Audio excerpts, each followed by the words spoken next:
জানিয়ে দিব গুরুত্বপূর্ণ আপডেট আন্তর্জাতিক সংবাদ। শুরুতেই সংবাদ শিরোনাম, পরে বিস্তারিত। ঈদের আগের দিনও ইসরায়েলি হামলায় প্রাণ গেল 70। এরপর জানিয়ে দিব কাশ্মীরে আইফেল টাওয়ারের চেয়েও রেল সেতু উদ্বোধন মোদির। আরো জানিয়ে দিব গাজার মানবিক বিপর্যয় মোকাবেলা করা বিশ্বের সবচেয়ে দায়িত্ব। আরো জানিয়ে দিব হামাসের হামলায় 5 ইসরায়েলি সেনা নিহত। সর্বশেষ জানিয়ে বিরুদ্ধে অপরাধী গ্যাং লেছে ইসরায়েল। এতক্ষণ শুনলেন সংবাদ শিরোনাম, এবার বিস্তারিত। তার আগে আজকে আপনার মূল্যবান মতামত, ভিডিও ভালো লাগলে লাইক, কমেন্ট ও শেয়ার করে সবাইকে দেখার সুযোগ করে দিন এবং জানিয়ে দিনের কোথা থেকে সংবাদ বা কোন জেলা থেকে দেখছেন। ঈদের আগের দিনও ইসরায়েলি হামলায় প্রাণ গেল 70। মধ্যপ্রাচ্য জুড়ে শুক্রবার পবিত্র ঈদ উল আজহা উদযাপিত হচ্ছে। তার আগের দিনও গাজায় বর্বর হামলা চালিয়ে দখলদার ইসরায়েল। এতে করে 70 জন নিহত এবং 189 জন আহত হন। গাজা স্বাস্থ্য মন্ত্রণালয় বৃহস্পতিবার সন্ধ্যার পর এক তথ্য নিশ্চিত করেছে। এতে বলা হয়েছে হতাহতের প্রকৃত সংখ্যা আরো বেশি, কারণ অনেকে ধ্বংসস্তূপের নিচে চাপা পড়ে আছেন, তাদেরকে উদ্ধার করা সম্ভব হয়নি। 2023 7 অক্টোবর থেকে গাজায় অভিযান শুরু করে ইসরায়েল। শুক্রবারের অভিযান পর গত 20 মাসের বেশি সময় ধরে চলা এই আগ্রাসনে গাজায় মোট নিহত 54,677। এছাড়া আহতের সংখ্যা 1,25,530 জনে। এর 56% নারী। এর আগে চলতি বছরের জানুয়ারি 3 মাসে বেশি সময় ধরে টানা আগ্রাসনের পর যুক্তরাষ্ট্র মধ্যস্থকারী অন্যান্য দেশগুলোর চাপে বাধ্য হয়ে গত 19 জানুয়ারি গাজায় যুদ্ধ ঘোষণা করে ইসরায়েল। 2 মাস শেষ হওয়ার আগে গত 18 মাস থেকে ফের গাজায় বিমান ও স্থল হামলা শুরু করে ইসরায়েল বাহিনী। তৃতীয় দফায় এই হামলায় গত 2.5 মাসে গাজায় নিহত 4,602 জন, আহত হয়েছেন আরো প্রায় 13,409 জন। এদিকে ইসরায়েল হামাসের হাতে এখন আটকা থাকা 8 জনের মধ্যে অন্তত 35 জন জীবিত রয়েছেন বলে ধারণা করা হচ্ছে। সামরিক অভিযানের মাধ্যমে তাদের উদ্ধার করার ঘোষণা দিয়েছে ইসরায়েল। জাতিসংঘ ও আন্তর্জাতিক সম্প্রদায় এ পর্যন্ত বেশ কয়েকবার গাজায় সামরিক অভিযান বন্ধের জন্য ইসরায়েলের প্রধানমন্ত্রী বেঞ্জামিন নেতানিয়াহুর প্রতি আহ্বান জানায়। এমনকি সম্প্রতি অবরুদ্ধ ও দুর্ভোগ কবলিত গাজায় তাৎক্ষণিক শর্ত ও স্থায়ী যুদ্ধবিরতির আহ্বান জানিয়ে জাতিসংঘের নিরাপত্তা পরিষদে একটি প্রস্তাব করা হয়। তবে যুক্তরাষ্ট্র সেই প্রস্তাবে এর ফলে গাজায় যুদ্ধ ও মানবিক সহায়তা পৌঁছানোর আবারও হুমকি পড়েছে। অন্যদিকে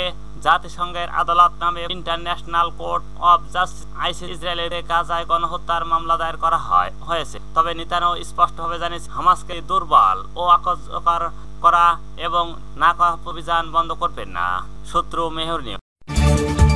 কাশ্মীরে আইফেল টাওয়ারের চেয়ে উঁচু রেল উদ্বোধন মোদি। ভারতের প্রধানমন্ত্রী নরেন্দ্র মোদী বিশ্বের সর্বোচ্চ রেল চেনাব ও রেল এর উদ্বোধন করছেন। জম্মু কাশ্মীর 82 জেলায় চেনাব নদীর উপরে নির্মিত এই চূড়ায় পরিসের বিখ্যাত আইফেল টাওয়ারকে ছাড়িয়ে গেছে খবর আল জাজিরার। ইস্পাত কংক্রিটে তৈরি 1315 মিটার আর্চ চেনাব ও নদীর পানি 359 মিটার এবং 1177, যা আইফেল টাওয়ারে 330 মিটার চেয়েও মিটার উঁচু। ভারতের এটি আগামী 120 বছর কি থাকবে। ঘন্টায় 260 কিলোমিটার বেগ ঝড়েও থাকবে। চেনাব অধমপুর ও শ্রীনগর বারামুল্লা রেল সংযোগ ও প্রকল্পের অংশ, যার মাধ্যমে কাশ্মীর মতো ভারতের ভূখণ্ডের সঙ্গে রেলপথে এই 272 কিলোমিটার দীর্ঘ রেলপথে রয়েছে 36 সুড়ঙ্গ ও 943। প্রধানমন্ত্রী বলেন, এই প্রকল্পের কেবল প্রকৌশলী নয়, ভারতের আগামীকাল 7 শ্রীনগর ও কাতরার বন্দে ভারত এর চলাচল সংযোগ কাশ্মীর আর্থসামাজিক উন্নয়নে ভূমিকা রাখবে বলে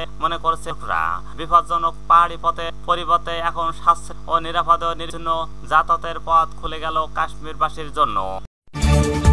গাজার মানবিক বিপর্যয় মোকাবেলা করা বিশ্বের সব মুসলিমের দায়িত্ব। খামেনি। যুদ্ধ বিধ্বস্ত ও দুর্ভিক্ষ পীড়িত গাজার মানবিক বিপর্যয় মোকাবেলা করা বিশ্বের সমস্ত মুসলিম সরকার ও জাতির দায়িত্ব বলে উল্লেখ করেছেন ইরানের সর্বোচ্চ নেতা আয়াতুল্লাহ আল খামেনি। পবিত্র ঈদ উল আজহা ও হজ উপলক্ষে দেওয়া এক বাণীতে এই কথা বলেন। হজের বাণীতে খামেনি বলেন, হজ হল মুমিনের আকাঙ্ক্ষা, অধীর আগ্রহ এবং সৌভাগ্যবানদের আধ্যাত্মিকা।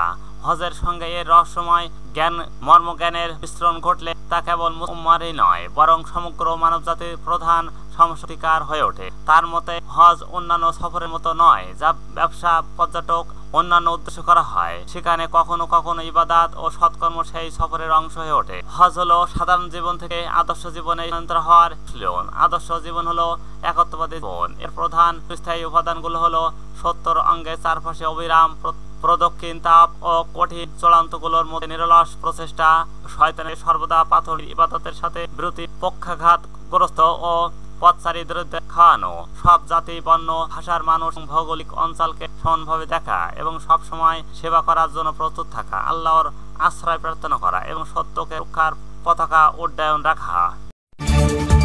হামাসের হামলায় ৫ ইসরায়েলি সেনা নিহত।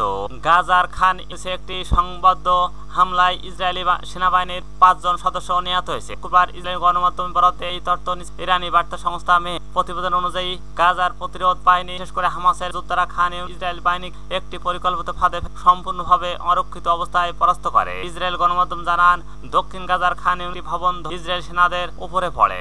৫ জন সেনা নিহত হন এবং আরো কয়েকজন আহত হয়েছেন। এদিকে শুক্রবার গাজার স্থানীয় গণমাধ্যম জানান, ঈদের দিনেও খান উত্তর পশ্চিম অঞ্চলের ইসরায়েল বাহিনীর এক সহ বেশ কয়েকজন ফিলিস্তিনি হতাহত হয়েছে। অন্যদিকে গাজার হাসপাতাল সূত্র জানান, ঈদের আগের দিনও পরপর ইসরায়েলি হামলায় অন্তত ৭০ জন নিহত এবং ১৮৯ জন আহত হয়েছেন। গাজা স্বাস্থ্য মন্ত্রণালয়ের তথ্য অনুযায়ী ২০২৩ সালের ৭ অক্টোবর থেকে চলা অব্যাহত ইসরায়েলি আগ্রাসনের এখন পর্যন্ত ৫৪,৬৭৭ জন ফিলিস্তিনি নিহত হয়েছে এবং ১,২৫,৫৩০ জন আহত হয়েছেন, যাদের বেশিরভাগই নারী ও শিশু। তবে গাজার সরকারি মিডিয়া অফিস তাদের মৃত্যুর সংখ্যা ৬১,৭৮০ বলে উল্লেখ করেছে। জানিয়েছেন, ধ্বংসস্তূপের নিচে নিখোঁজ হাজার হাজার মানুষ মৃত বলে ধারণা করা হচ্ছে।